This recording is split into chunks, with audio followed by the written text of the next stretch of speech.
prayer because they don't know what prayer really is. They think this is it. But they know when they leave in here. They know when they're getting ready to transition. They have not learned that at church. Because church tells you that nobody knows but God, right? Mm-hmm. And the God of which they speak is the God that they created, not the God that created them. Yeah. However, when a connection is made with the other side, when someone starts saying, I know that my transition or my death is near, it is at that point that you begin hearing them say things like, I saw my mama or my grandmama last night. We talked, that kind of thing. Mm-hmm. It's not that they saw or spoke with their grandmama. It is that the Father is presenting them with something that they are familiar with. And once they embrace that, then they get to a place where they come to realize, well, I won't be here next week. Why? It's because someone told them that. It might be them saying it was their grandmama, or it was Jesus. That is the spiritual journey. Why are they able to take that spiritual journey at that moment? Because they have moved beyond the material earth. They're not laying there thinking about the stuff they left at home or the stuff they left in the bank, or I got to change some things because I want about to find out what I did. For example, I know someone who was about to transition, and they were trying to get back to the church because they wanted some papers gone. You know, but they died before they had that opportunity. They're not thinking about stuff like that. What they're thinking about is making sure that they console the ones they're going to leave behind. Now,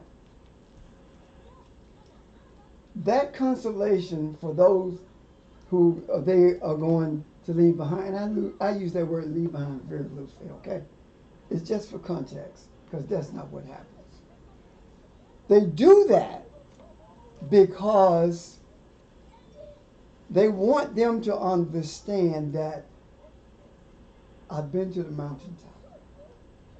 I've seen the other side. They can't, and the reason they say I've seen the other, they can't explain what they experienced. Because what they are seeing is not with their eyes. Mm-hmm. Everyone that I have been in contact with, when they talk about having seen someone who's already transitioned, it is not when their eyes are open. So they are experiencing it more than seeing it with their eyes. So it's an experience that they are having. Now, backing up to where I started, if the embracing of being Elohim had taken place prior to the illness, then there would not have to be a lingering, because you've already come to grips with transitioning. When you're lingering and you are moving towards it, you have to free yourself of too much stuff. You have to disconnect from your job, disconnect from your bank account, disconnect from your love for your house, disconnect from your stuff. And then the last disconnect that's made, guess what it is? Disconnecting from your family, your physical family. You know how I know that? I don't want to leave y'all. I don't want to hurt you. Remember? Mm-hmm. I don't want you to hurt from me. That's the disconnection that's taking place, not a brutal disconnection. And we talk about how we hold people here, right? Yes. Mm-hmm. when we talk about how we hold people here, it's because we have not disconnected. And I mean humanly disconnect. I'm not talking about spiritual because that's impossible.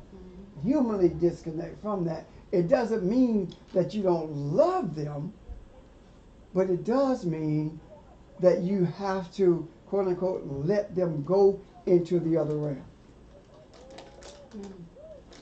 Now,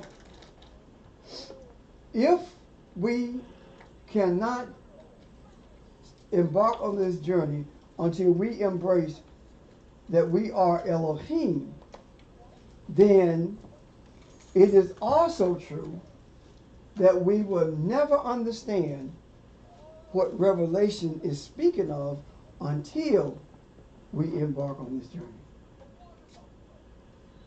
When we started looking at Revelation and understanding it, it said to me that we have only taken one step on this journey for as long as we've been doing this. We've only taken one step. The first step that we have taken led us to a place of understanding Revelation. Now it's time for us to keep moving. Are you following me? Yeah. Also, I am saying that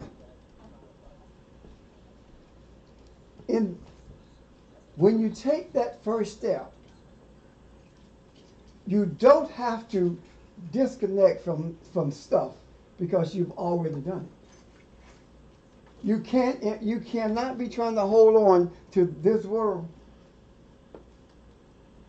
and take this step in understanding what's being spoken of in Revelations. The other thing is that can you truly have embraced the fact that you're Elohim if you still hold on to stuff? No, ma'am, you have not. So that lets you know, it's sort of like provides a check for you. Yes, absolutely. The song that you can have all the world, give me Jesus. That's not it. It's on the right road. I mean, heading in the right direction, but it made a detour when it said, give me Jesus. It should have been, give me awareness. That's what, you can have all this stuff, just make me aware of who I am. You see? Yeah. Because when you become aware of that you're Elohim, guess what? You begin to see things. For example, the 20th verse of Revelation and the 20th chapter of Revelation and the 21st chapter.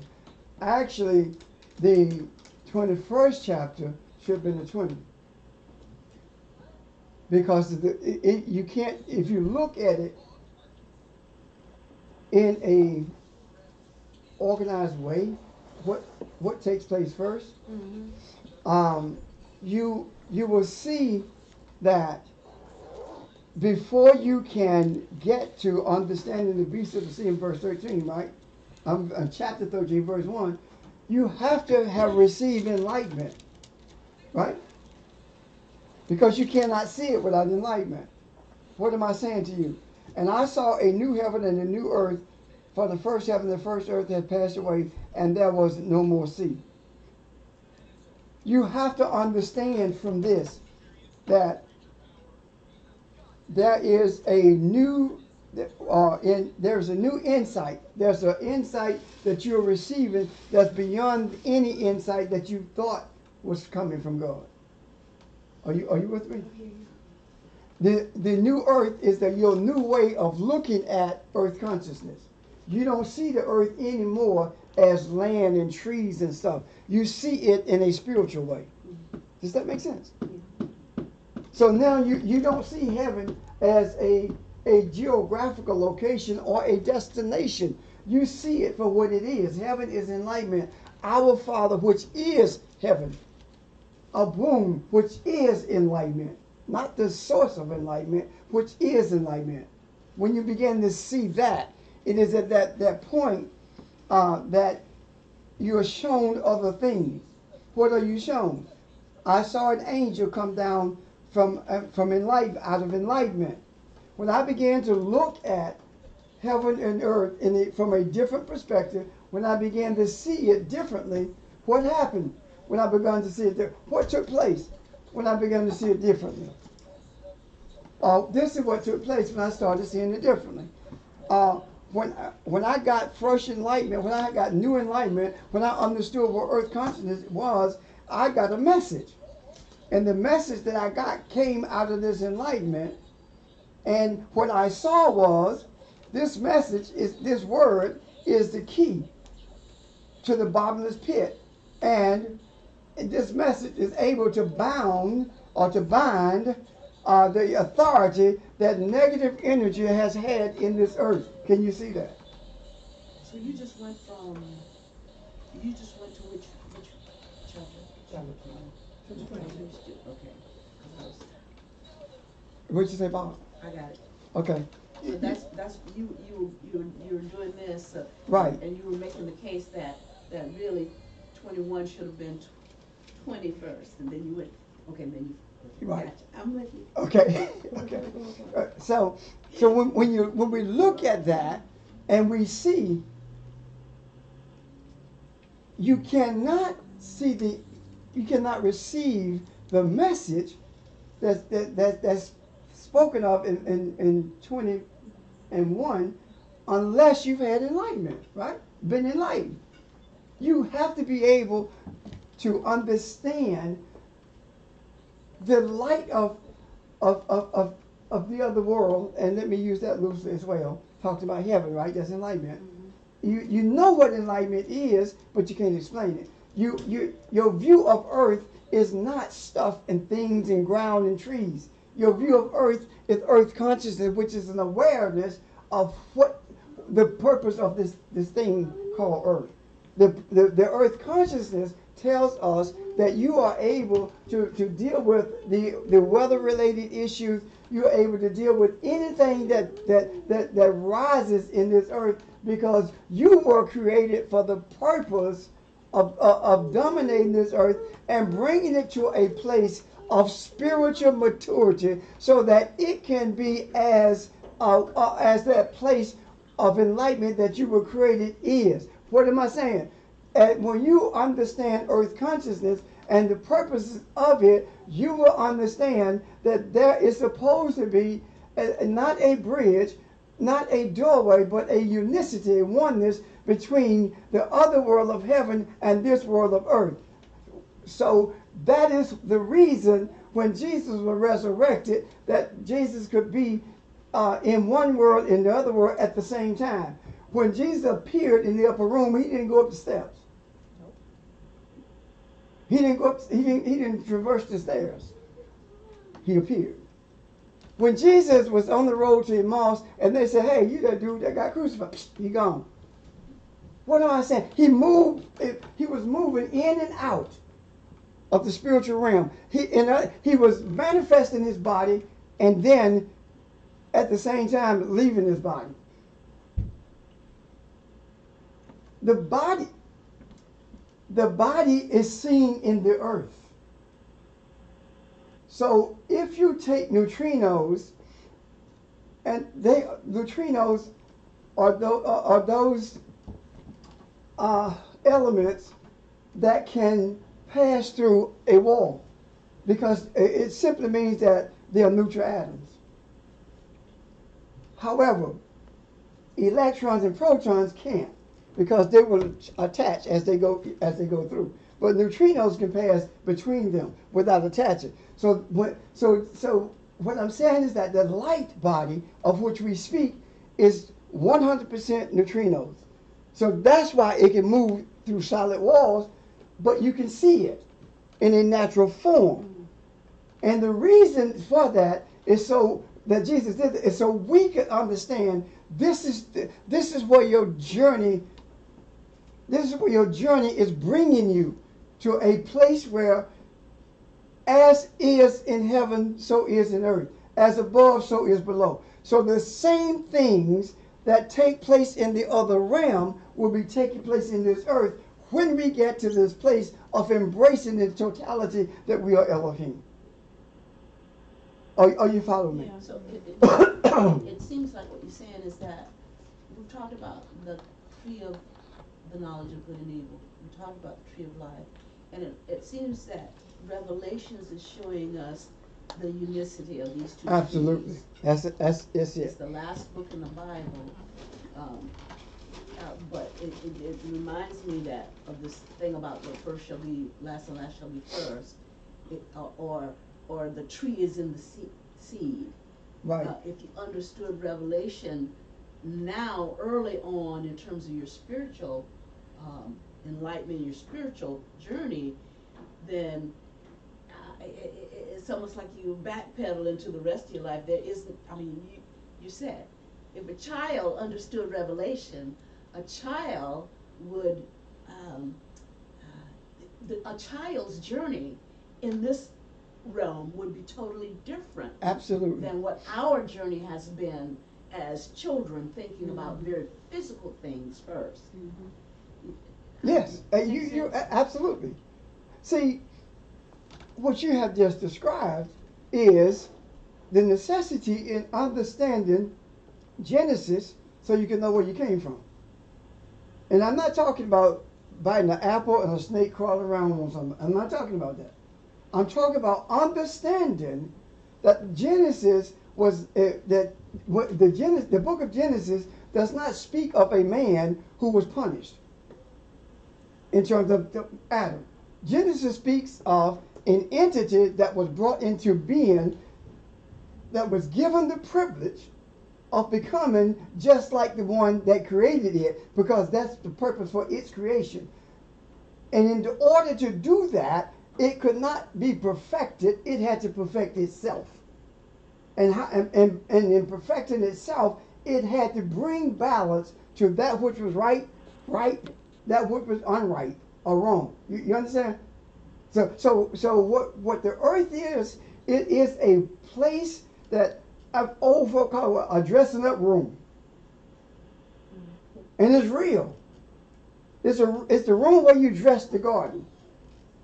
It's the place where you get groomed to become what you were created to be. Now, and the part about becoming what you're created to be is the free will. You have the free will to make that decision. Absolutely. To do it your way and create your own God, or to do it the Creator's way and to follow the guidelines there. And your solid body is the free will, is representative of free will. Your solid body says that you can remain as you are or you can change. Now, this is the key. When you understand Genesis, the next step is to understand Jesus. That's why we had to read Only the Red. Because we had to understand Yeshua. We had to understand Jesus, because in understanding Jesus, you understand you. Because that's who you are. That's who we are. So that also goes back to your point that you were making in the beginning about how people understand the spiritual without having been a part of the dogma of the church. Yes. Because and I think it goes to the fact that it has nothing to do with the church. It has to do with your connection. Right. And it's almost as if the church waylays you into disbelief of yourself as Elohim. It does. In actuality, what it does, it robs you. Mm-hmm. Because its approach to understanding does not come through the gate to the sheep. It comes in another way. So it robs you, because if you come at it another way, you're a thief and a robber, right? Mm-hmm. So it robs you. And then when you are told that this is not what the scripture is actually saying, and then the church comes back and tells you that he doesn't know what he's talking about, she doesn't know what she's talking about, now it's a thief. You see? Well, let me reverse that. It's a robber when it tells you that, but it's a thief before you begin to understand who you are. Because a thief comes in when you're not looking, when you're unaware. It's a deceptive way of taking things from you. Robbery is straight, I'm here, I'm going to rob you. That's where we are in relationship to what's called the church. Okay?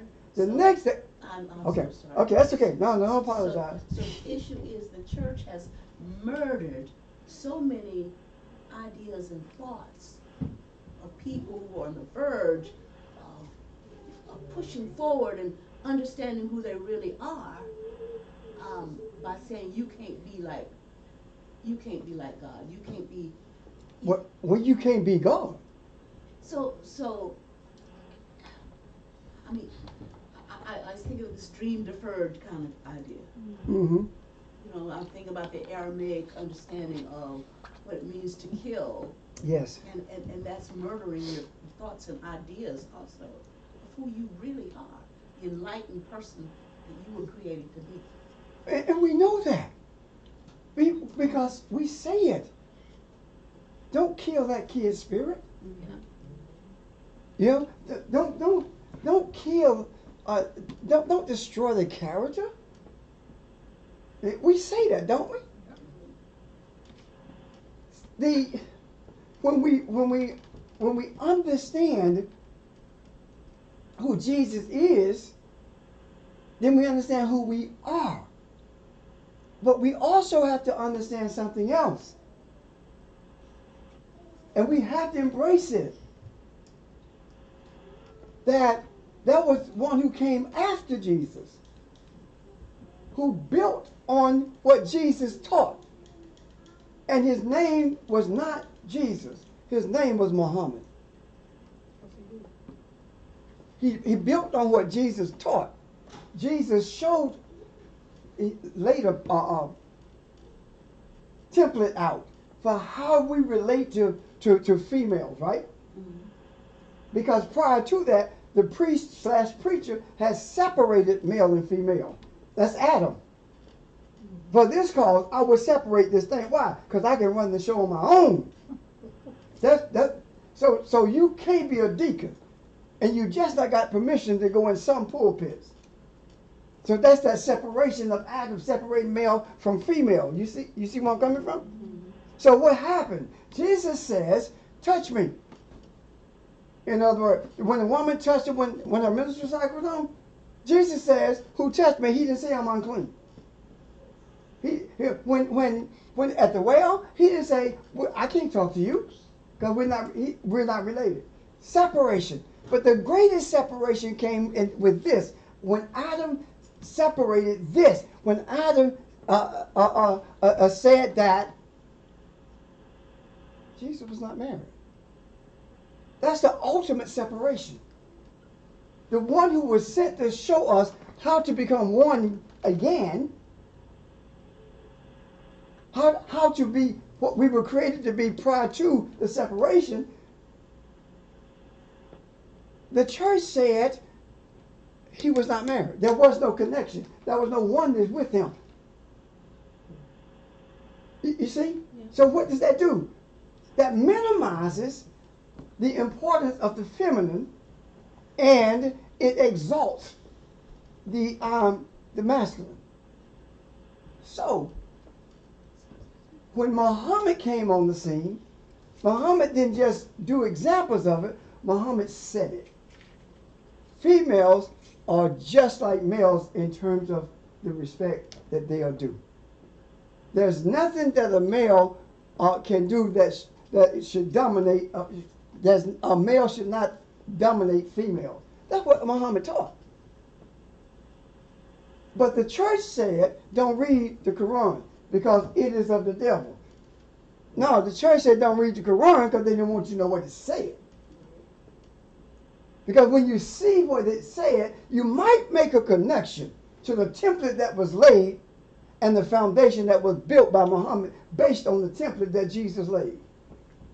Now, when you get that understanding and you begin to see that there is no difference between the Islamic the Islamic Sufi or the Jewish sage and the Buddhist priest, there's no difference between them, none. The only difference is at the foundation level where men are trying to manipulate it. Why is it that the church does not respect anyone's belief except his own? And the only reason it respects its own belief because they can change it when they get ready.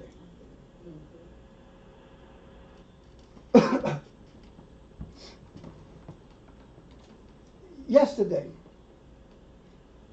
when I was doing the eulogy, I remembered things that happened.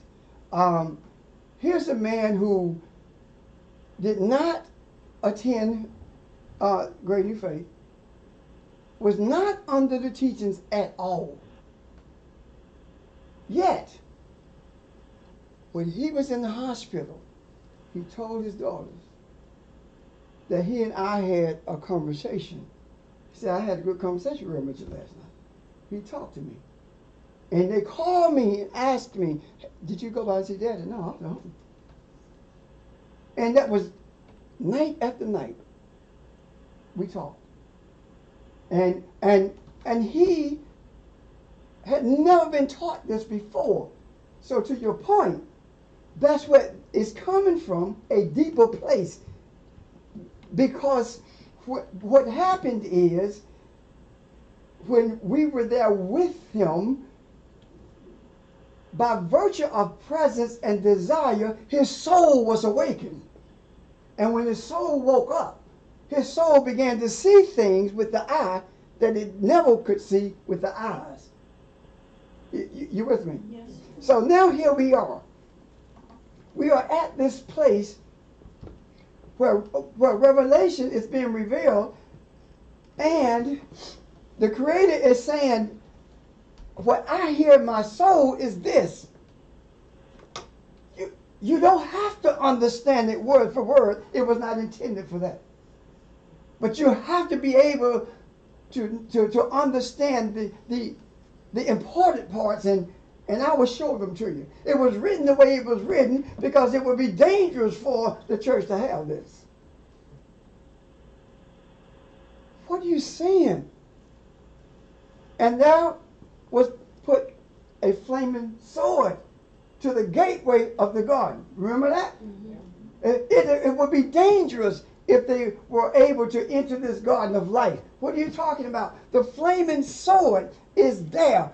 So you cannot go through that gateway unless there is purification in you. And the purity in you has nothing to do with what you said yesterday or what you did this morning. The purity is in your desire for humanity to realize that it is not just humanity, it is Elohim. And it has not the propensity, but it has the responsibility of bringing the whole of humanity to a place of embracing Elohim. And this whole thing of slavery was necessary because without it, there would not be a God in this country.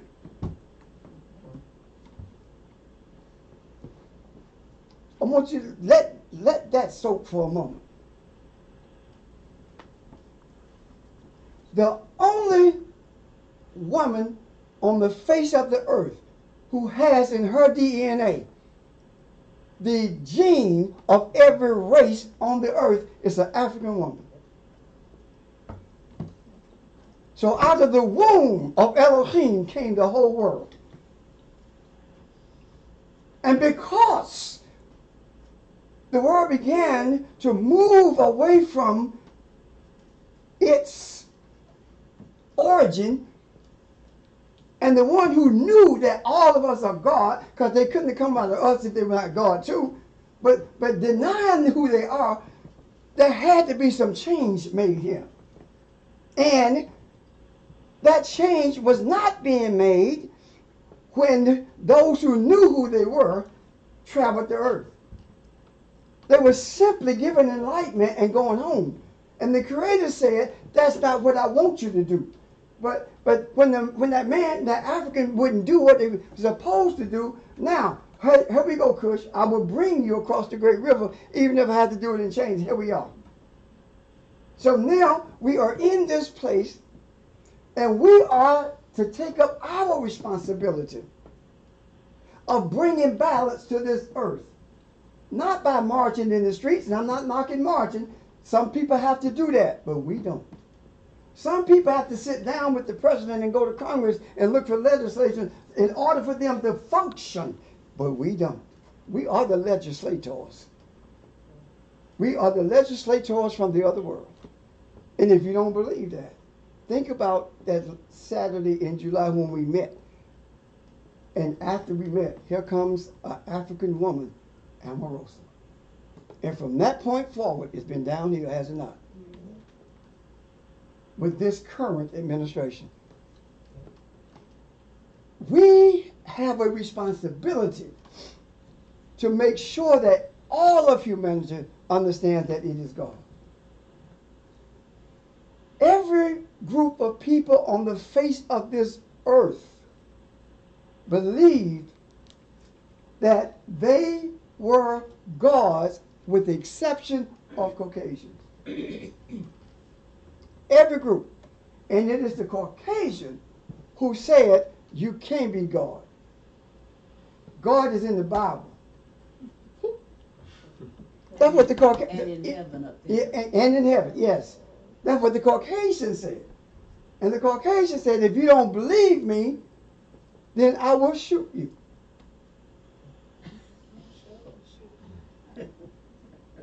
So what happened?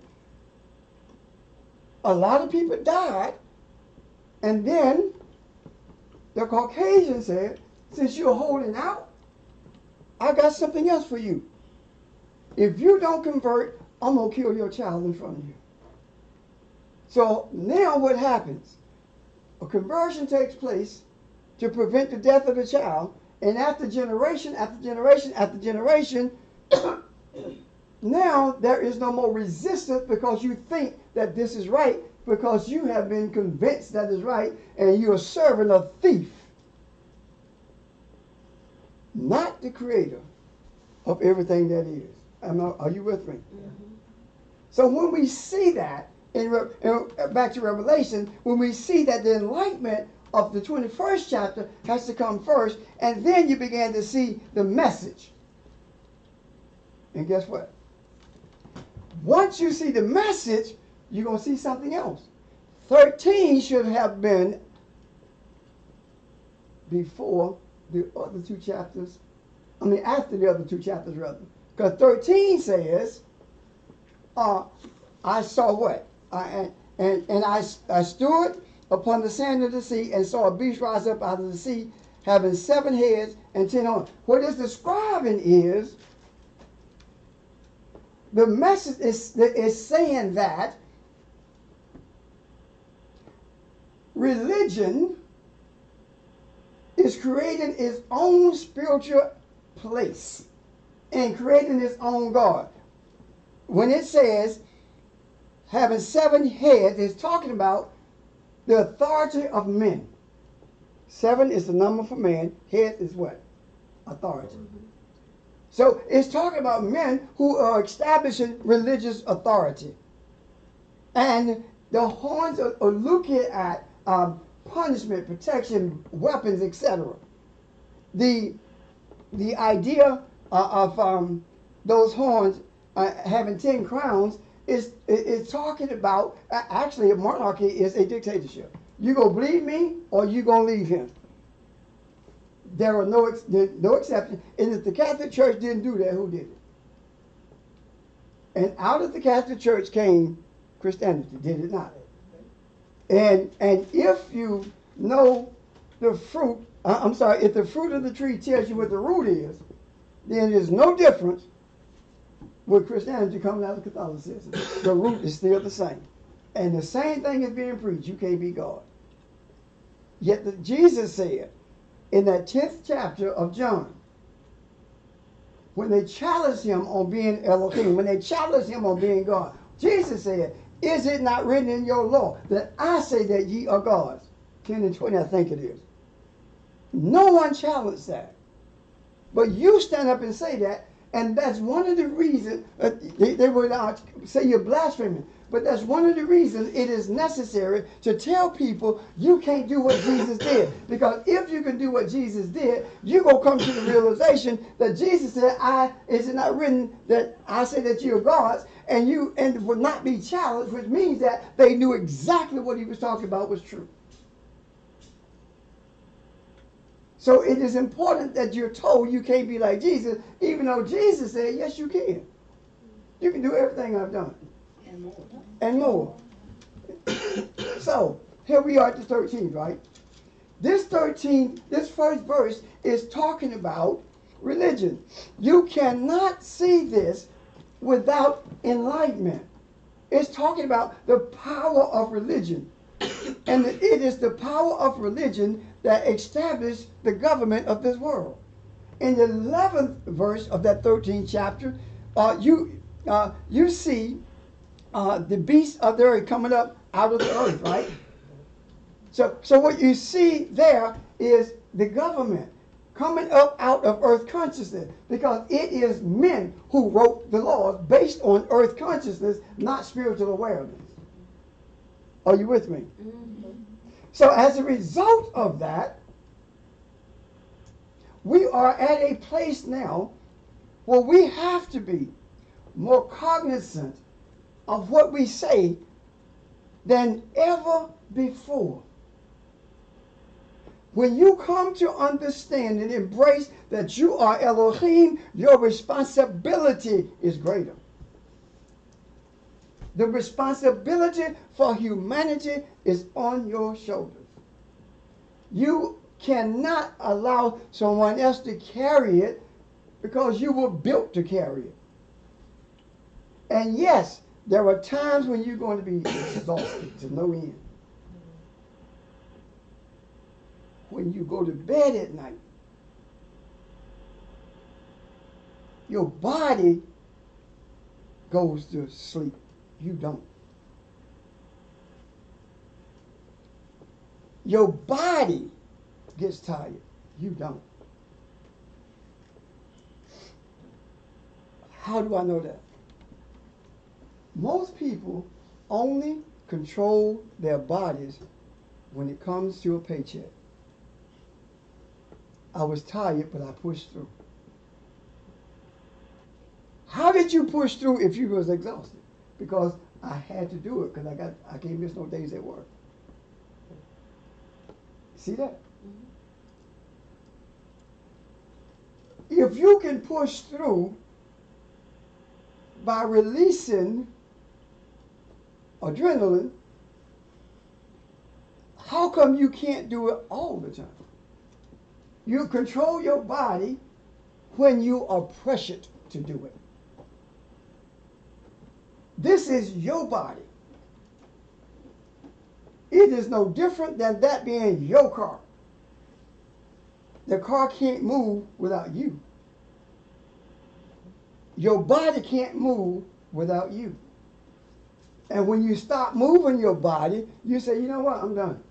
Somebody else got to move it. But they're not moving you. So, we see now that has come into play. We see the authority of the church. There were a group of students who left Liberty College to go to D.C. to support Kavanaugh. Liberty University is always calling me or sending me an email or something because I'm on the preacher list, I guess. The next time they call me, I'm going to say hello. And when they say that we have scholarships that we can offer your students, and I'm going to say, I cannot allow my students to go to a university that support sexual abuse. I think they'll take me off the preacher list then. But it's the truth. is the truth. So what am I saying? The beasts of the sea, the beasts of the earth has always been in bed together. Now, because there is someone who has taken that first step on this journey, it's being revealed by virtue of the church being supportive of what it once called unrighteousness. Why is that necessary? Because humans are not open to change unless they are pressured to be open to change. It takes hopelessness for people to open up to change. When we say, I've done all I can do, there's nothing that's left for me to do, I'm done. Now you're open. So, this does not free you from, even though you embrace Elohim, it doesn't free you from circumstances that you would rather not deal with. It doesn't free you from burdens that you would rather not bear. It increases them. And the increase is because the very people who you are reaching out to spiritually are the ones whose burdens you're carrying. We are carrying Donald Trump's burden. We're not carrying the burden of the people he's affecting. We're carrying his. Because he's blind. His soul is asleep. His soul is not dead. His soul is asleep.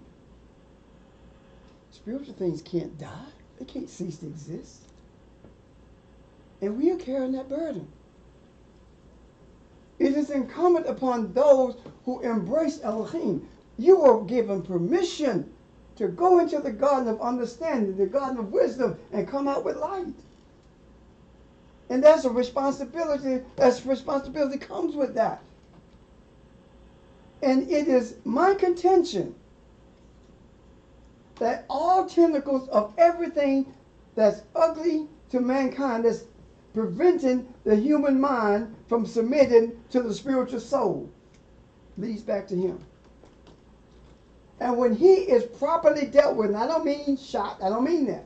Properly dealt with means that you're going to change or you're going to move out of the way. Once that is done, then all of those tentacles die out, and now there is space for the enlightenment not only to take place, but there is space for the enlightenment to manifest and be realized, not just in this room, but beyond the boundaries of this country, really. Am I making sense? Yeah, I agree. He is the perfect manifestation of what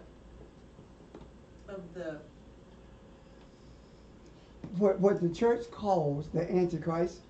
Well, not that so much. No. That's not what I'm thinking. I'm Okay. thinking he's the perfect manifestation of how far we as a society have moved away from the Creator.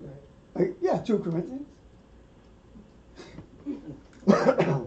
He just misspoke.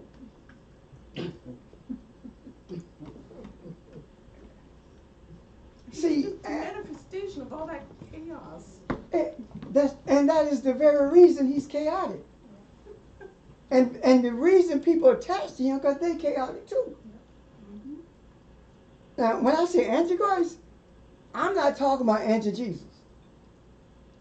I'm talking about someone who does not believe that men are created with the power to do what is necessary for them to do to become aware of who they are.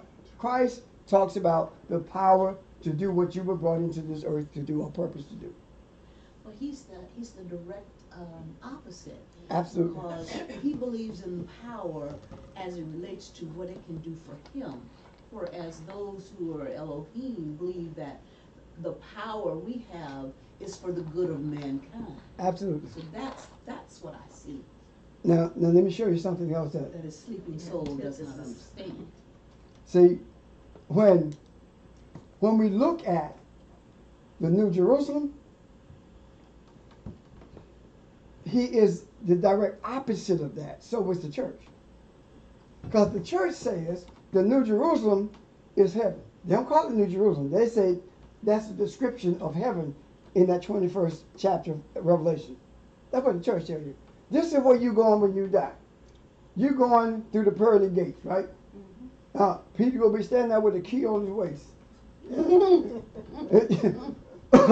You going through the pearly gate. You're gonna see the crystal sea. Can I swim? You're gonna walk on the streets of gold. And that's not it. Now, what happened? You have taken a spiritual truth and made it an earthly lie. Because it is talking about righteousness. The journey, the golden street, the streets of gold is talking about a pure journey that you will travel. That's what it's talking about. When do you do that? New Jerusalem, righteousness. Jerusalem is a place of righteousness. The righteousness that Revelation is talking about when it's talking about the New Jerusalem is talking about a state of being, not a place or a destination. It's a state of being. Because when you realize who you are, you understand that you don't have a destination. Because a destination means that you have an end. You have a destiny. And the destiny is to be aware of who you are. Now, when it talks about all of these things, the gates, it's 12 gates, right?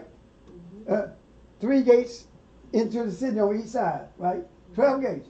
It's talking about 12. It's talking about the ways to enter into spiritual government. Government. It's talking about government. What are you talking about? It's saying that it does not matter from which direction you come. It's available to you. It doesn't matter. And it's not talking about physical directions that you find on a compass. It's talking about the direction of your state of mind. It doesn't matter whether you are a Muslim. It doesn't matter whether you're Buddhist. It doesn't matter who you are. You have the same opportunity to get to this place of righteousness so that you can become the tree with leaves of healing, so that you can be the source of healing for those in humanity who have not yet come to an awareness of who they are. This is not talking about healing a broken leg, or a wound from a car accident. This is talking about healing your soul. This is talking about emotional healing. It's talking about a healing that's deeper than anything that can be truly described. That's what it's talking about. And we can go through all of those things. The stones, the stone of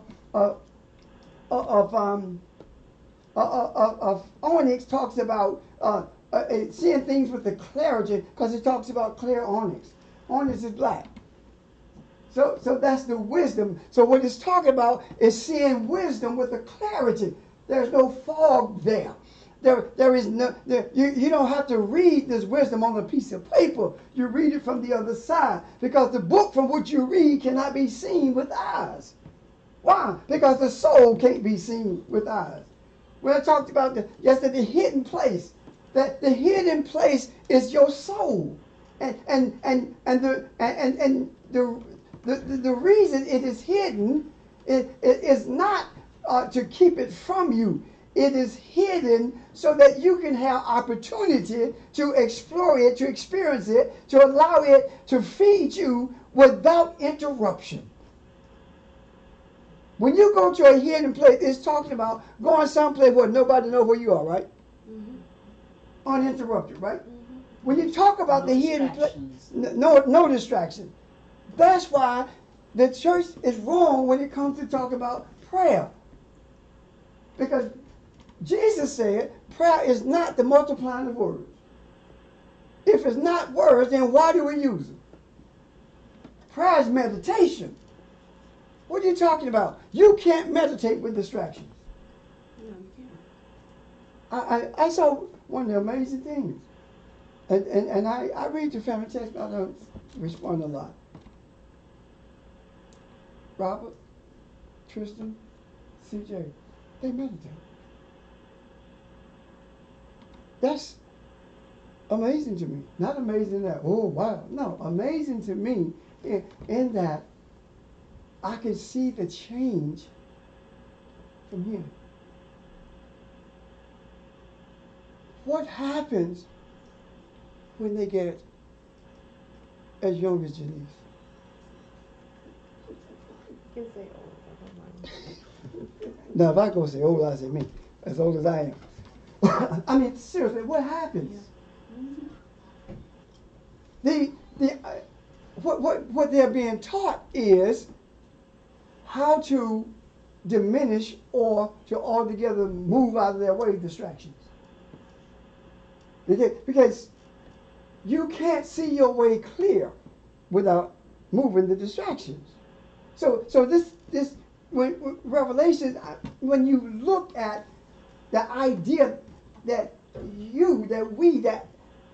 knowing that we are Elohim, are able to put chains, to bound all of those negative things, those religious things that beset mankind. We can bind those things, not by running up in somebody's face saying, I'm from a word church and I speak Bible, but in tongues. No, that ain't it. You can speak in tongues all you want and not know what's in here. Because if speaking in tongues were going to do it, we would have been understanding Revelation. That's not it. It is being able to put it in the macro, in the spiritual. What I'm saying is this. When I'm understanding Revelations and I'm speaking it, I am in agreement with the other world. So what, as above, so is below. So when things are birthed in this earth, they have their genesis in the spiritual realm. So one of the things that I struggled with when I first saw it was, in the beginning, God created heaven and earth, right? When I read it from the Hebrew, it said, Bereshit bara Elohim. In thee was not there. Bereshit is beginning. Bara is created. Elohim, God. Beginning, created God. Out of the womb of the beginning of everything came Elohim. That's what it's saying. And out of Elohim came light and darkness. Out of Elohim came enlightenment and wisdom. Can you see that? And it troubled me because of my upbringing. God wasn't created. He always was. God, there's no birth. But I found out something. There is a light that's beyond all lights. And we have been told by the translators that that light is called Father, when it's actually a womb. Out of a womb came everything. And a womb, depending on how you pronounce it, it can be, it's feminine or masculine, which makes sense. Because Elohim was what? Feminine and masculine. Adam was what? Feminine and masculine. So you come on down the road, right? And actually still is, but the reason the one who created us put us in bodies is so that we could see the damage that that we have done as Adam. Because Adam is not a man. What am I talking about? You have brought into action, brought into manifestation a world that is dependent on two entities coming together to bring about another entity. However, if you had remained the way that you were, then all you would have to have done was speak. Because you were both seed and womb. But now you created a manifestation where you have to have a physical seed a physical wound.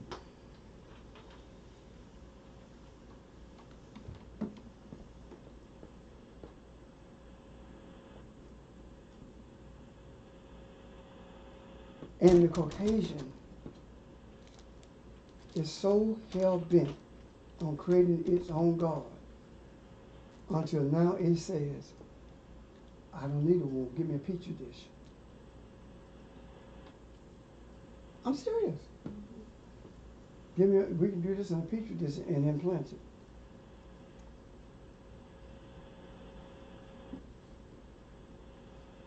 I was trying to think of the name of, there is, with C-sections, the immune system is weaker.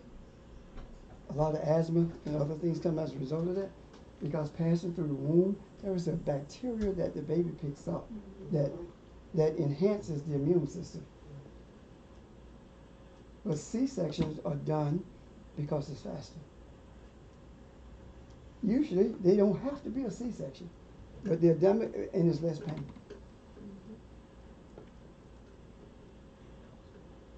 Yeah, and in episiotomy, that's when they cut the, and so the baby can exit. It's better for it to tear because it heals faster when it tears as opposed to when it's cut. Am I right? So the Caucasian has done this. And the gods who were brought here to change this is buying into it. So the Creator said, I'm going to take people who are steeped in religion and I'm going to bring them together. And they will not know where they are going, but they'll go. So what happened? The reason, the way we got to where we are is because the Creator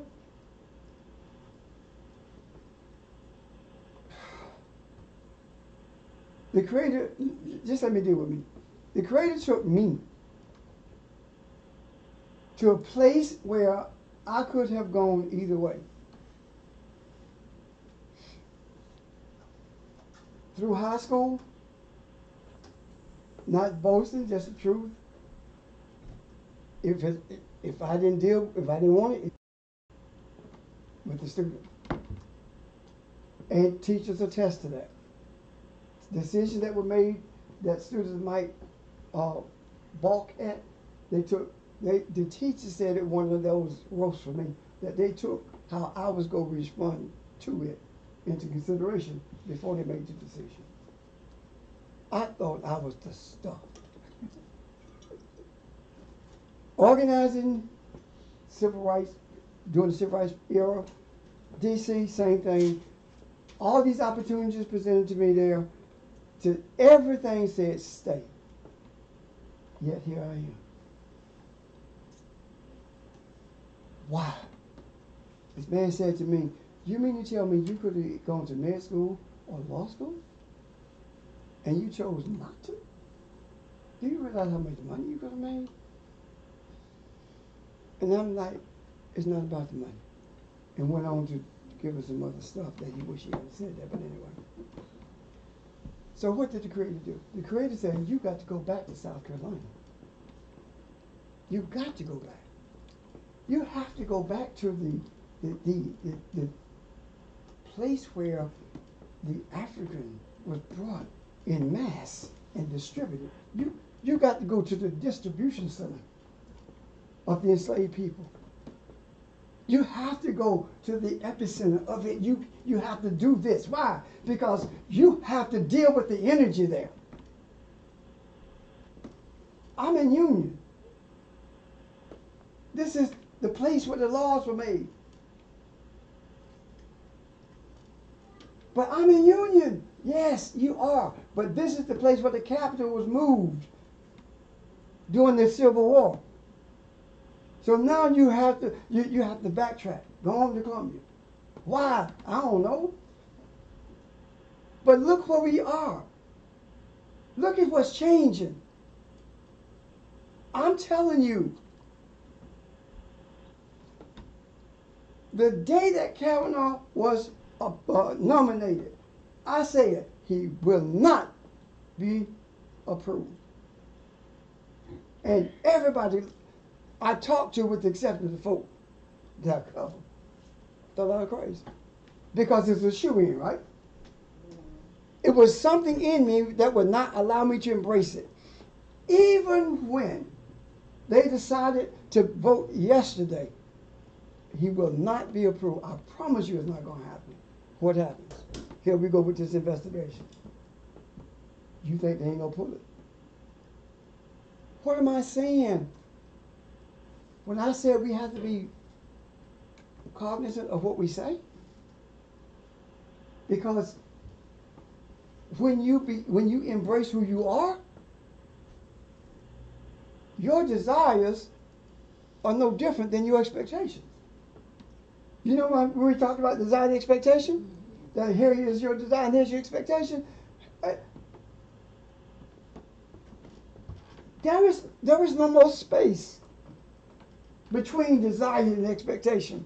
You don't have room to doubt. It's become one now. There was a time when you could debate or go back and forth with it. No. Desire and expectation are one. So desire is wisdom. Expectation is understanding. So your desire must be for humanity to embrace who it is. And that's when we will realize that expectation. Are you with me? Yes. That is the reason religion is on the decline. Because the spiritual is on the rise.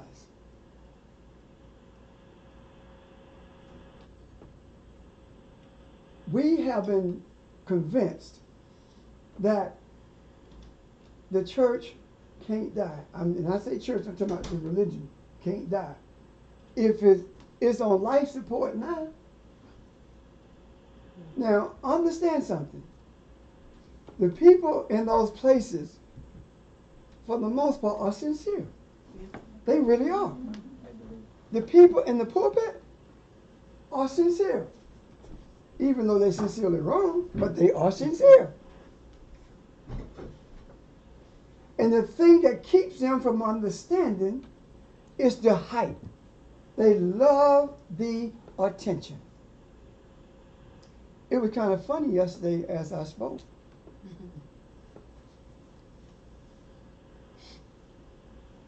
I dealt with some stuff, and the preachers had sat there with their head down like I was going to stop. If I say anything in their house, you know I said it in mine. I mean, you know how they be, come on now, bring it. Nobody be saying anything. As if I'm going to switch gears so you can get with me. No, I want you to be quiet so they can hear me. They love the attention. They want to sit high and look low. You have to sit low so you can receive from on high. You can't be haughty. You can't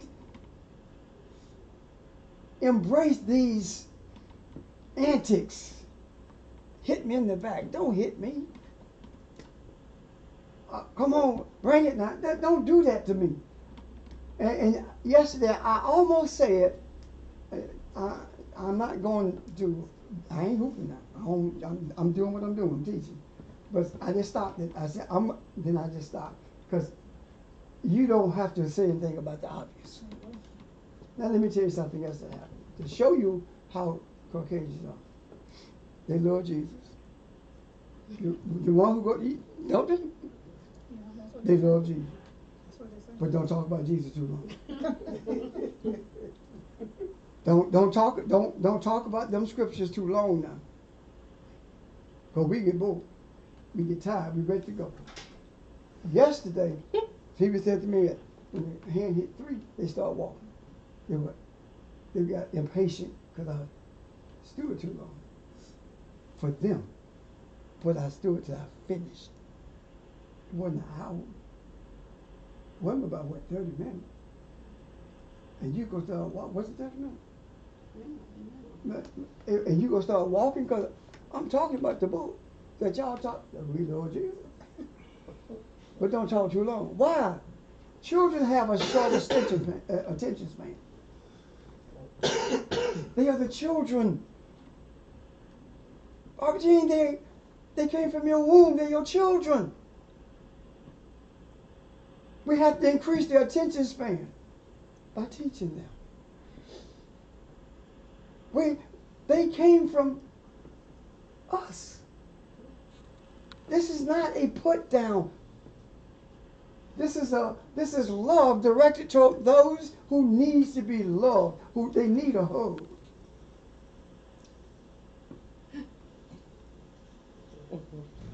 They do. And I ain't gonna be cute with it. If you call me a nigga, I need to hug you. Sometimes they need a beating. And that's what they have taught you, Miss Audrey. True. Beat them. Seriously, the idea of whipping kids, that's where it came from. Mm-hmm. It came from slavery. Yeah. And then they don't beat theirs. Well, no, they didn't beat theirs, but they beat you. Yeah, that's what I'm saying. And guess though. what? We beat each other. Yeah. Why? Because we picked up that. Understand that. Barbara Jean, I want you to do something, okay? The things that we picked up, we think that they're in our minds, they're in our genes. Yeah. We're genetically predisposed to act like them because we were forced to do that. That's why it's so difficult not to. I want you to share what you were talking about. I asked Barbara about the stroke presentation that she attended last week, and something fascinating to me came out of that. This is an Indian physician, Indian in descent, although he was educated in the United States, blah, blah, blah. Eastern or the Native American? No, Eastern. From India. His parentage is from India. Anyway, he's the chief of the stroke program at Plymouth originally. And he was talking to a group of the folk at church about strokes and blah, blah, blah. And the question was asked, well, why do black people seem to have it? Because what he said was that this is the there's a stroke belt, and South Carolina is part of the buckle of the stroke belt, a center. So in all of the nations, so this is another thing that we're known for, South Carolina is known for. So the question was asked, well, why us? Where did this come from? And he says, well, I have to go back in history to be able to tell you that. So this is the thing that I was not expecting. Because in the past, when physicians have stood before you and said, blah, blah, blah, it made you feel like, well, I guess it's all in I guess it's my fault because I'm black. No. He went back to the history. He said, when enslaved people were brought over and transported, they were transported one on top of the other. Right. That they often they had to live in their own excrement, whether it's vomitus, whether it's bowels, whatever. And he says the ones who survived were the ones who retained, the theory is the ones who survived retained salt. Because the salt retention means that you lose all of their minerals when all of this fluid, excrement, left their bodies. So they were able to retain more of their own fluid. And so he says that there is that's, I mean, this was a survival mechanism. The fact that we could retain salt, because if we didn't, we would have been dead. The seed would have, of us here in America would have been wiped out. So his point was, now that we know that this is something that you do, just because you know it doesn't mean you have to stay there, because there is a way to deal with it. Right, right. And it's through lifestyle, it's through changing what you eat, et cetera, et cetera, et cetera. I mean, I didn't tell you this, but he even went back to the things that they had to eat because they were the leftovers. Yeah. Yeah. Yeah. I mean, so for a physician, Yeah. quote unquote, man of science, Mhm. Yeah. to understand historically what black folk have had Wow. to deal with and what helped to influence where we are now in terms of disease or dis-ease and disorders, I thought was a way that I connected with him immediately.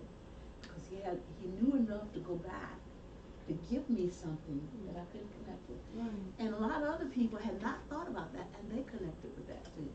And so then when he says, but you don't have to stay there. There are things you can do. It was like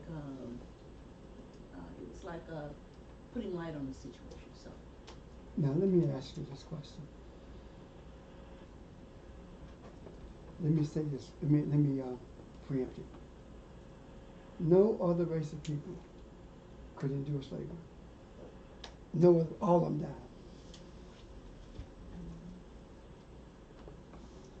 So what made us capable So resilient, yeah. of being so resilient? You cannot destroy the seed from which you came. You can't kill God. You cannot destroy the seed from which you came. No matter what they did, we would not die. Because we were brought here for purpose. And they tried a lot of stuff to kill us. They did indeed. Think about this.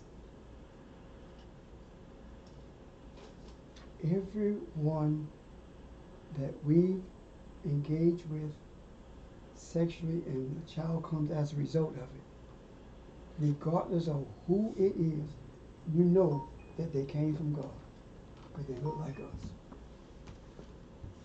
Do they not? We say our genes are strong, but it's actually you were created in the image from which you came in the beginning. That's what it represents? Now, I want to touch something. I want you to go to verse 12 in that 13th chapter. And I'm going to tie this up. If that's not for protecting, you can stay there.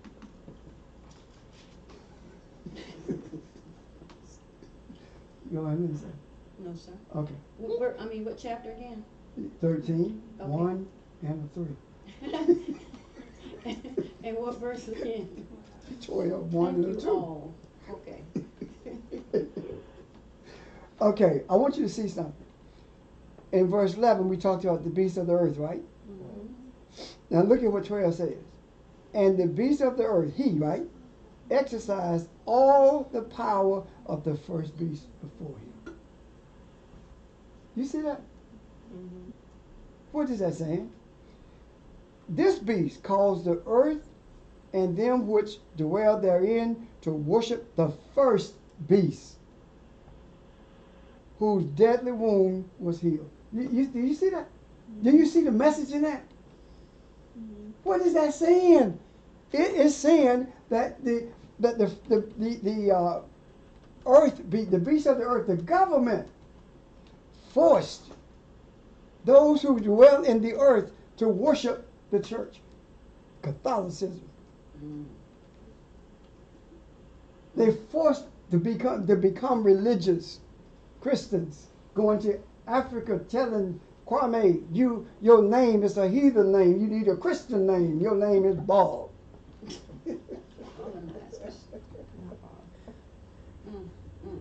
You see? Yes. What you say? He said not Bob, anything but Bob. Okay, Billy Bob. I mean, seriously, yeah. I mean, you understand what I'm saying? This clearly, I'm gonna tell you what, We have to laugh at it because it's just, the people on the phone, they just disregard what you're hearing in here. You know in court when they say strike that from the record. Look at this, seriously. It clearly, well, it's clear now, but from reading it, in the past it wasn't. But it clearly tells us that the second beast, the beast of the earth, forced. That's what Constantine did, didn't he? Yeah. The beast of the earth forced the people in the earth to worship the first beast. That's clear.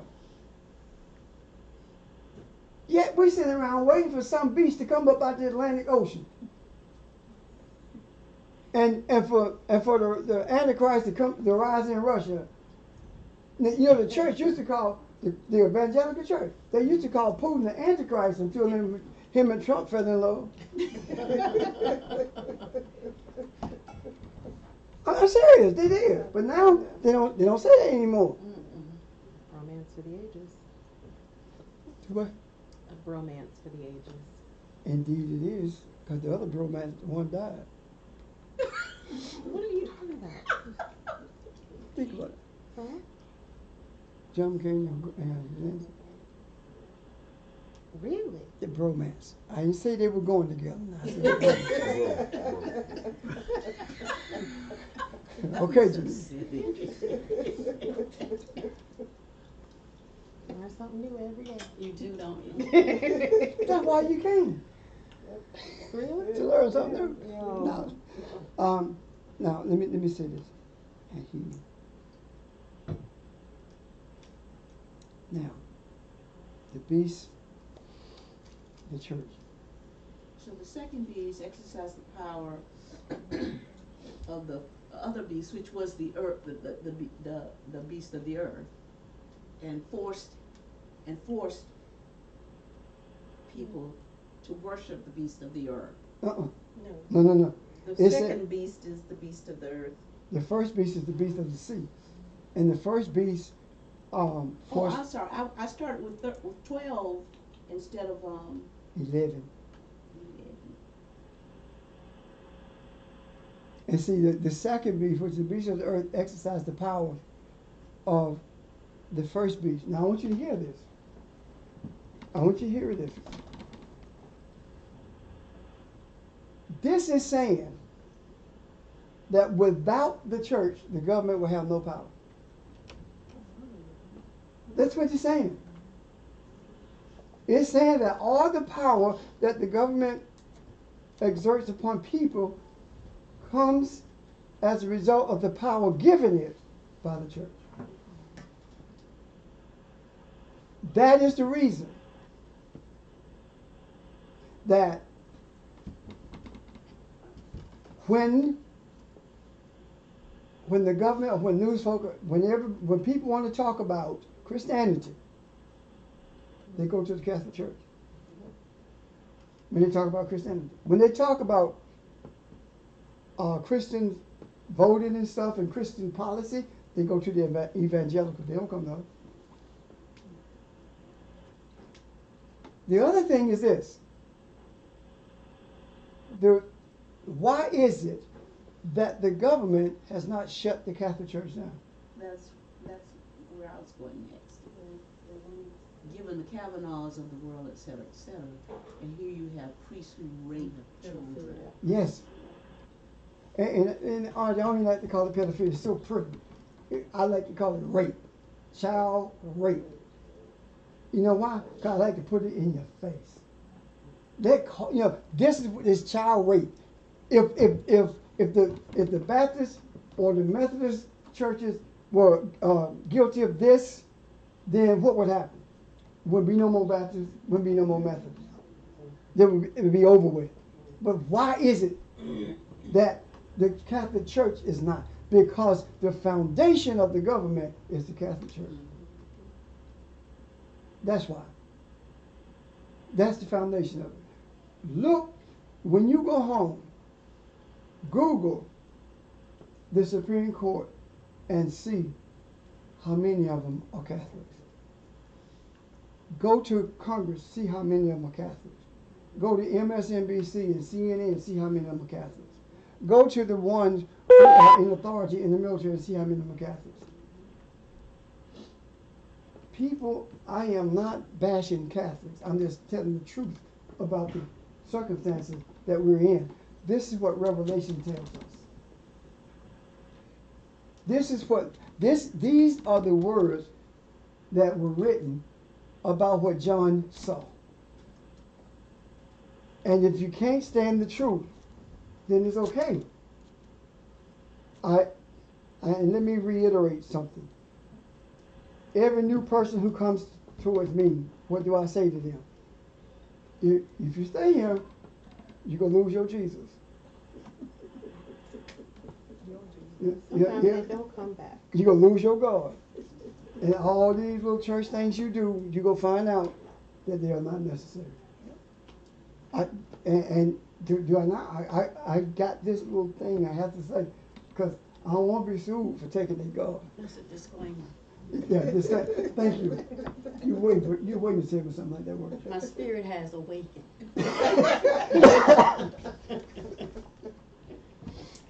So, The soul has awakened. anyway, Thank you. why am I saying this? Because we have been so conditioned to believe that that these things are of the world and we're not supposed to talk about them. Right. Now let me tell you what's crazy about that. That's all they talk about from the pulpit.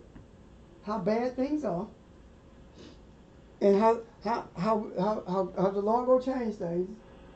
That's all you talk about. However, when you take the scriptures and spell it out, then you're not supposed to be talking about, worldly things. Mm.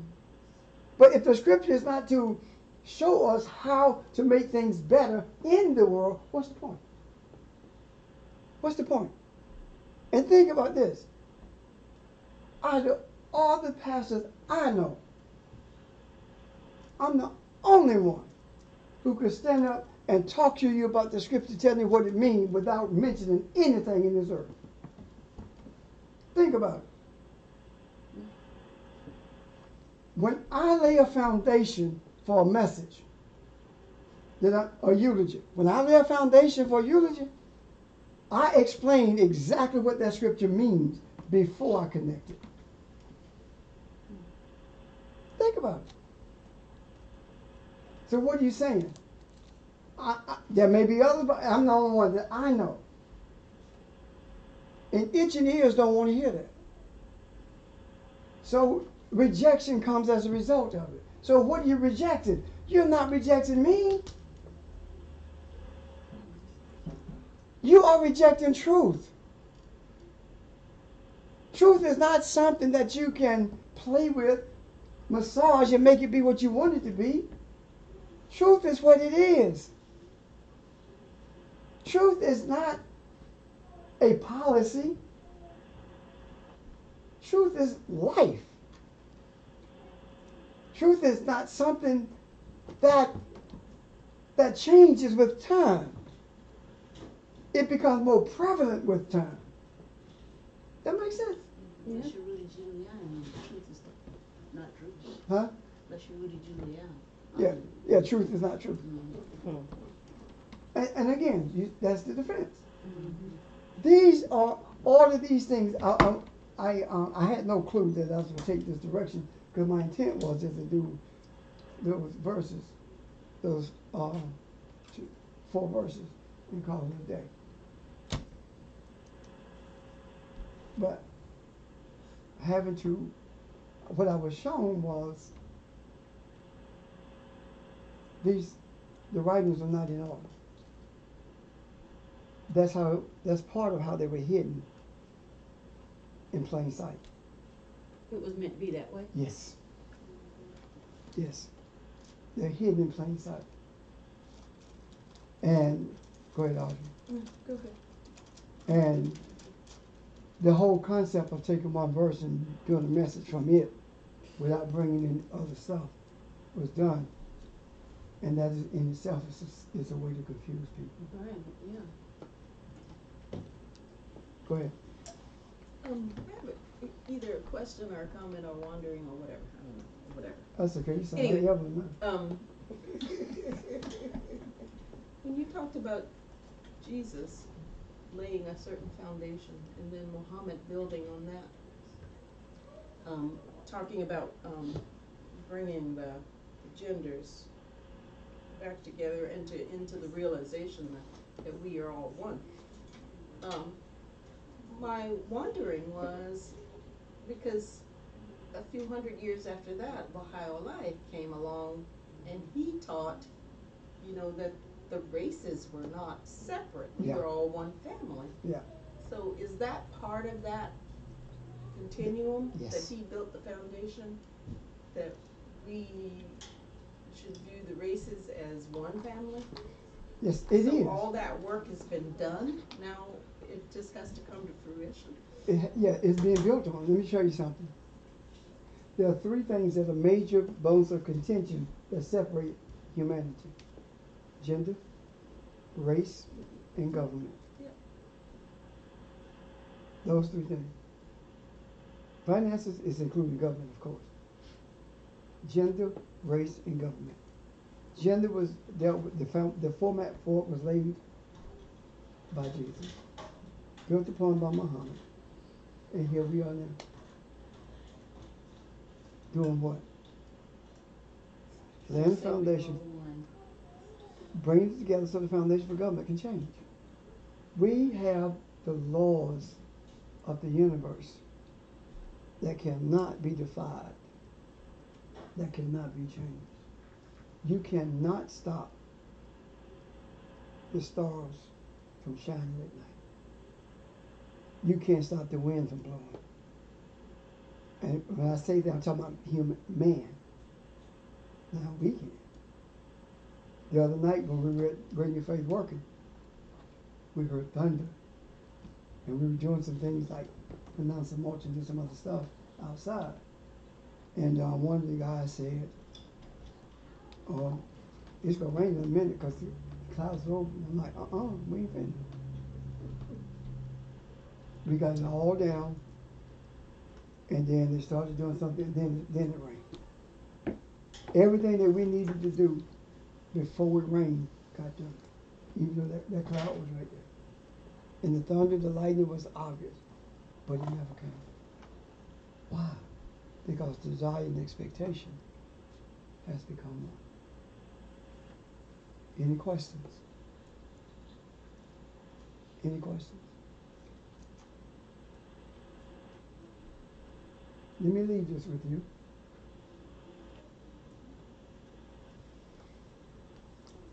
Do not concern yourself with what others do.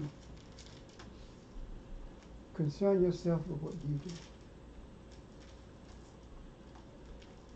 Because if you concern yourself with what others do, you are too busy to do anything.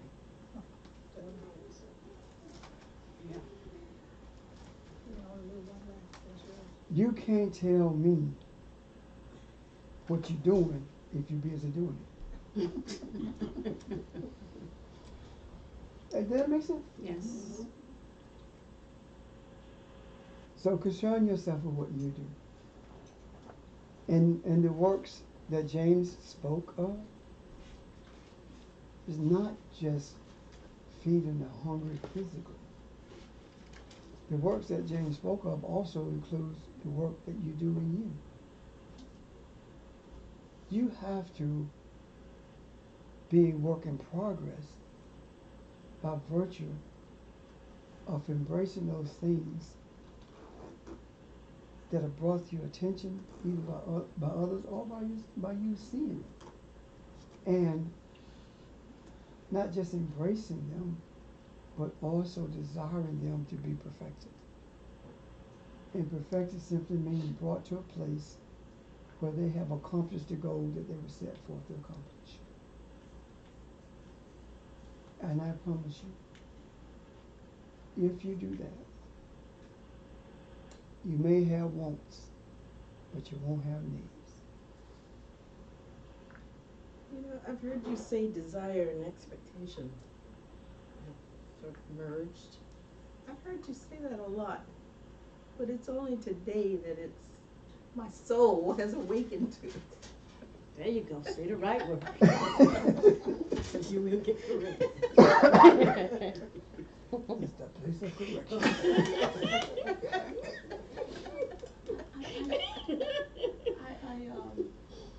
I'm gonna separate the two of y'all.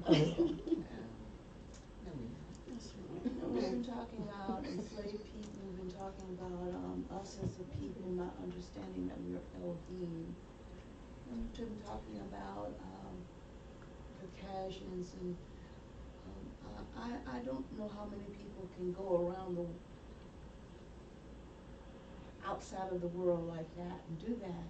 And yet, what we basically understand is that not only can we talk about all of that, but I have to know that Donald Trump is me, Yes. not Donald Trump. Yes. Or whoever the worst, Putin is me, Yes. and I'm Putin. And that's the humanity that we're talking about. What we do for the sake of humanity. Even the people that we bring up and use as examples of what's not right in the world, in a sense. But we're still here on their behalf as well. Yes, absolutely. I mean, because they're simply concepts. They are embodied concepts. That's it. Even the Kavanaughs. You can't have a child who does not reflect you in some kind of way. There's something about you that's reflected in the children. And you can't rear a child, whether you birthed it or not, that does not reflect you. Think about it. I was talking to Malik this morning. I said to her, we were in Atlanta this week, Phoebe and I were, and we were going out to dinner. And it was Keisha, Neat, CJ, Phoebe, and me. We were going to dinner. So Neat changed CJ's clothes. She brought him in from school. When we were walking out, he put his hands in the pocket like an old man. And he, like, one of the reasons we were there because we were FaceTiming him, and he was, Papa, when you coming to my house? You know, I mean, we have conversations like that. So I say, I don't understand this. All three of them are old men. I said, now I understand why Robert's an old man. I understand why CJ old man. Because they came from old womb.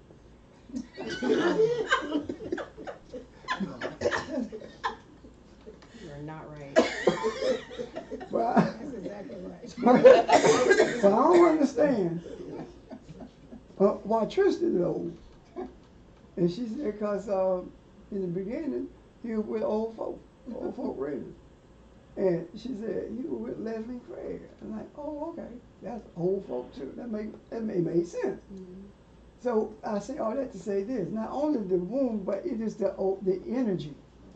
Maybe I should say mature instead of old. But it's the energy that changes or that molds the child's attitude. It's the energy. That's why you can be in a house and the kids never hear it, but they know it because it's the energy that they pick up. So when I'm talking about that, it is the energy that these kids from Parkland picked up when they were shot, when those kids were killed. It's the energy. Whose energy? The energy of our desires. That's whose energy. So the idea of, you know, the song that says, my mind stayed on Jesus. Yeah. Well, you know, that's fine if you understand the concept. The concept, moving beyond a man on a cross concept, is what the mind should be on. Why? Because when if the mind is focused on the principles of the kingdom, then that will wake the soul. And when the soul is awakened, now the soul begins to tell the mind what to do. The soul is the one that shapes the thought, the words in the mind, so that the actions can be performed in a righteous manner. It's the soul that tells you that John is hungry, feed him. But it's also the soul that tells you Ellen is hungry, don't feed her. Because the circumstances are different. Yeah. To feed her may make me become a codependent. To feed him is necessary because of other circumstances. He may need somebody to feed him, not simply because he's hungry, but he needs to know that somebody cares. You might not need anyone to feed you because you won't work. You see what I'm talking about? And you can't tell the difference with your eyes. It's your soul that put those concepts, those understandings together and allow you to be able to make the right decision. But you can't do that without embracing who you are. We are Elohim. I am not like Elohim. I am Elohim. Do you hear me? I am not like Elohim. I am Elohim. When was the last time you said that you are like a human? You are. You see what I'm talking about? Yes. I am Elohim. And I believe the reason that I do what I do is not simply because I have the ability. It's not because I'm capable. No. It's because of who I am. It's beyond ability. Ability can be taught. I can teach you to drive, but I can't teach you to be Elohim. Why should I teach you to be who you already are? How can I do that when I cannot even myself articulate the concept that it represents? I can't. And when I say I am Elohim, that means that I am the concept and the power to bring it to fruition. That's what it means. I don't know whether I said this or not, but if I did, act like you didn't hear it so I can feel good about saying it again. When that hurricane came, what happened? Janice called me. And we talked about it, and she said, I don't know, I just feel danger. And I said, and she said, I said, well, okay, it's fine, it's canceled. And, well, nope, ain't no I. When one of us feel it, that's enough. When one of us sense that we need to meet, what do? We meet. So, no one came to foundation. And all the predictions were that we were definitely in the upstate going to get between 8 and 10 inches of rain. Clemson's going to be even worse. And the hurricane force winds go come inland as far as Columbia, if not further. Kathy stayed in Rock Hill. She didn't go home. Cherokee County, York County, Union County, Richland County. If you come down, if you draw a line, you see a wall. Pass that around. This is, for those on the phone, Janice sent me a text and there was a picture of the storm from the radar, and it showed Columbia being encapsulated, in a wall, within the confines of a wall. If you look at that line drawn, you will see that nothing came past that. Nothing. None of us received hurricane force wind. But behind, if you look to to the west of that, nothing happened. But to the east of that, it did. So that's immediately I began to see something. Now suppose I said to Janice, well, I'm the pastor. I said you can't do nothing. Yeah, or do what I used to do, because I would never have done the pattern. No, that's crazy. But what I used to do is say, you know what, Janice, I got this, right? Mhm. I didn't say that. I didn't feel that. Everyone with whom I spoke, all the teachers said the same thing. I don't feel that to stop it. I don't feel it that we need to change this. And we Because didn't do usually it. we would say, yeah, let's deal with it. let's change the direction of this thing. Eh. But Didn't feel it. Why? Because the Creator was showing us that you are an unseen wall. The Creator is showing us that you're a city on a hill. You're a city of enlightenment. The Creator was showing us that you are the walls of New Jerusalem. You're the wall of righteousness. It's not that other people are unrighteous. It's that I have to teach you a lesson. You have to see some things. Yes, people will leave their bodies, but that's not the worst thing in the world. Yes, people are going to lose property. Some of them needs to. mm-hmm. Why are you going to build a house in the ocean? I mean, you know, think about it.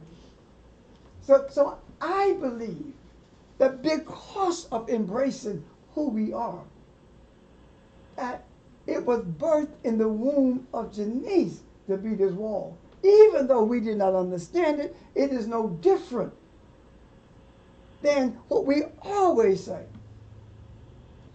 We always talk about the womb birthing, right? Mm-hmm. We talk about that as the teachers are, we are one. I can leave this desk right now. I can leave this, and someone from the other teachers walk in who had heard nothing I'm talking about. They would pick it up. Why? The Creator is teaching us constantly that you are the dominators of this earth. It doesn't mean that you rule it as in a government ruling it. It means that everything that you do, you must realize is to enhance mankind. And there were those who would say, but people died. And if the storm had not done what it did east of the line, we would not have really seen what happened west of the line. Even though all of the science said it was going to be different. It was going to be different. We did it with the rain. 11 inches of rain in Columbia the other, 2 years ago, when Columbia flooded. If the rain had come that was supposed to, the dam would have burst. But it didn't. Why? Because that was our desire. So the Creator is constantly teaching us, showing us what's in us. And I will tell you this, Jesus didn't build that wall. No. Jesus didn't build the wall. We did. And the way we built it is by becoming it. Can you see that? We are that wall. No one got on their knees and said, God, have mercy on us. No. No. Elohim says, handle your business. Keep that in mind. Handle your business. Regardless of where you are, do what you do for the benefit of humanity. It's no coincidence that we talk about different things, but there are specific things that we're involved with. And I'm just saying, I am involved intricately with governmental stuff that hurts people, primarily people of color. I'm involved in that. George is, it's not a coincidence that George deals with families. That's his constant, what? His constant. Yeah, he deals with family. Thank you, Barbara. She knew it, but she wasn't going to tell me. She was going to let me sit here and leave me hanging. It's no coincidence. That's all of these things are pertinent. Whatever you are dealing with, that's where you're supposed to be. You can't do what I do. I can't do what you do. But we can all do it together. Let me say this. My desire was to have the opportunity to deal with the kids. Remember the kids I've been working with? Mm. Well, it happened yesterday. I found out that the night before the school was vandalized outside. And they were white kids. And no police were called. And they couldn't clean up before people got pictures. Wow. Mm. What was my desire? I want this to happen, but not with my kids, so we can see what they're going to do. Mm-hmm. It happened. And maybe, well, I don't know. I might have been wrong, but I like, hallelujah. I'm glad. Yeah. Because now we can get a handle on this and change things for the enhancement of everyone. Can you see that? Yes. It looks ugly to cheer for something like that, but you have to understand the background of it. It's not, I want you to be in trouble. It's that I want you to change your heart. Right. So do the right thing for right thing's sake, not. There you go. That's what Barbara said. That's what I want. They didn't call the police. They didn't call the superintendent. They didn't notify the school board. They just kept it in house. But now, the cat's out the bag, and I got the cat. Go ahead, Ellen. I don't want to say it now. No, I'm just teasing. Can you share a little bit on what I was not what I was dealing with, but how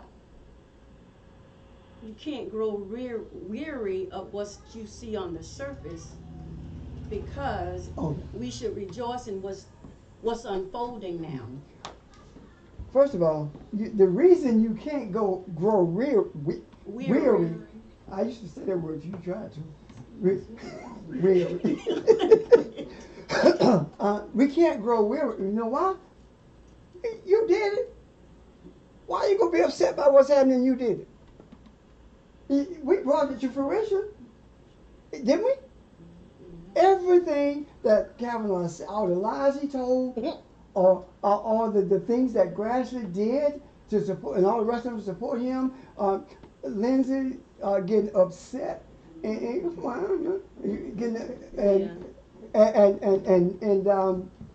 Kavanaugh screaming at the lady. All this, we caused this. We did this. So why would we be upset? Even with them, well, we don't want him on the Supreme Court. That ain't gonna be nothing. They can put 10 of him on the Supreme Court. It doesn't matter. You know why? There has never been an instance when doctors overcame life. Never, ever been that instance. You say, you can't mess with other people's free will. No, you can't. But you can push it so strong until they desire what you presented. And when that pastor was saying, when I was telling pastor the situation I had, he told me, nah, it's your fault. And I'm like, I started to get an attitude. I almost got, I was like, Pastor, why are you doing that? Because I kept cool. I said, why are you picking at me? And he said, Evelyn, wait a minute. Listen, you bought this this is what you desired, that things unfold. And when he said that, I'm like, oh, okay, I hear you now. So. And then I told her, put the helmet in the mail. I'll take it back. But it's the truth. It is. The pulse has to drain from the soul. And that's what we are encountering, aren't we? Really? It doesn't drain forever. And sometimes in the steam. I'm telling you, it was real. So that's where we are. Any questions or comments? Okay. I'm one.